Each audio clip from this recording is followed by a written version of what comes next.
भारतीय जनता युवा मोर्चा के कार्यकर्ता इकट्ठा हो रहे हैं। वो राजीव भवन आकर यहाँ का घेराव करने वाले हैं। अगर पुलिस प्रशासन इसको नहीं रोक पाता है तो हमारे जो जांबाज सिपाही, हमारे सारे लोग, हमारे कांग्रेस सब बैठे हुए हैं। ये सत्ता का दुरुपयोग है, सत्ता के बल पे आ रहे हैं। पुलिस के संरक्षण में भाजपाई गुंडे कांग्रेस कार्यालयों में धावा बोल रहे हैं। राजीव भवन में भी उनके आने की शंका है। कांग्रेस के जितने वरिष्ठ नेता हैं वो लोग इकट्ठा हो चुके हैं। गेट के सामने बैठकर लगभग आधी पौन घंटे से उनका इंतजार कर रहे हैं। नेशनल हेराल्ड के मामले में ईडी की कार्यवाही के दौरान जो बात सामने आई उसमें राहुल गांधी और सोनिया गांधी सहित कांग्रेस के कई वरिष्ठ नेताओं के नाम सामने आए। इसको लेकर भारतीय जनता युवा मोर्चा आज जो यहाँ हम खड़े हैं राजीव भवन, उसका घेराव करने आने वाली है। तो यहाँ से आप कुछ दूर देख रहे होंगे कि भारत माता चौक है, वहाँ पर भारतीय जनता युवा मोर्चा के कार्यकर्ता इकट्ठा हो रहे हैं और वो राजीव भवन आकर यहाँ का घेराव करने वाले हैं। हालांकि पुलिस ने बीच में इनको रोकने के लिए बैरिकेड्स लगाया, मगर आप ये जो देख रहे हैं राजीव भवन के ठीक सामने कांग्रेस के जितने वरिष्ठ नेता हैं वो लोग इकट्ठा हो चुके हैं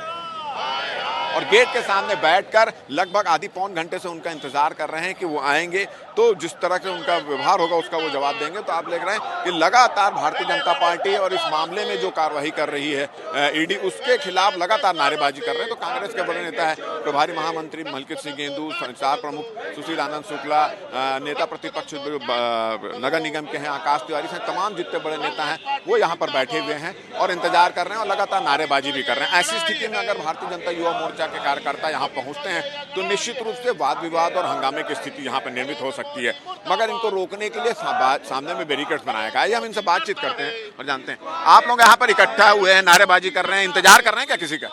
बिल्कुल, जिस प्रकार से नेशनल हेराल्ड के मामले में भारतीय जनता युवा मोर्चा के द्वारा जो है हमारे घर में घुसने की कोशिश कर रहे हैं, उसके लिए हम लोग तैयार बैठे हैं। अगर पुलिस प्रशासन इसको नहीं रोक पाता है तो हमारे जो जांबाज सिपाही, हमारे सारे लोग, हमारे कांग्रेस सब बैठे हुए हैं, इसका हम कड़ा मुकाबला करेंगे। जिस तरह से भारतीय जनता युवा मोर्चा ने आज राजीव भवन के घेराव का निर्णय लिया, यहाँ आ रहे हैं, ऐसा पहले कभी देखा नहीं गया है, पहली बार इस तरह का हो रहा है, उसी का विरोध कर रहे हैं। निश्चित तौर पर देखिए सत्ता का दुरुपयोग है, सत्ता के बल पे आ रहे हैं। अभी तक तो कभी साहस नहीं दिखाया। सरकार है तो हमारे घर में घुसने की कोशिश कर रहे हैं, न सिर्फ कोशिश कर रहे हैं, दुर्ग में हमारे कार्यालय में घुस के तोड़फोड़ की गई, जगदलपुर में हमारे कार्यालय में घुसने की कोशिश की गई, धमतरी, मतलब पूरी तरीके से पुलिस के संरक्षण में भाजपाई गुंडे कांग्रेस कार्यालयों में धावा बोल रहे हैं। राजीव भवन में भी उनके आने की शंका है, इसीलिए हमारे प्रभारी महामंत्री के नेतृत्व में हम सब यहाँ बैठे हैं। हम गांधीवादी लोग हैं, हम हिंसा में भरोसा नहीं करते, लेकिन हमारे घर में कोई घुसेगा, घुसने की कोशिश करेगा तो निश्चित तौर पर हम चूड़ी नहीं पाने। चलिए, जवाब देने की पूरी तैयारी है। जिस प्रकार से इनकी सत्ता है, सरकार है केंद्र में, राज्य में, ये अपनी कानूनी रूप से जो कार्रवाई करना था करते, लेकिन जिस प्रकार से बदले की भावना से गुंडागर्दी करके ये दिखाना चाहते हैं, तो इसका मुकाबला करने हम कांग्रेस लोग यहाँ पे इकट्ठे हुए हैं और उसका मुंहतोड़ जवाब देंगे। कब तक बैठने का इरादा है? जब तक वो लोग आना जाए इंतजार करेंगे, पूरा इंतजार है। तो स्वागत करेंगे कि विरोध करेंगे, क्या रहेगा? देखिए, हम गांधी जी की विचारधारा के लोग हैं, तो जैसा वो आएंगे वैसा वो जाएंगे।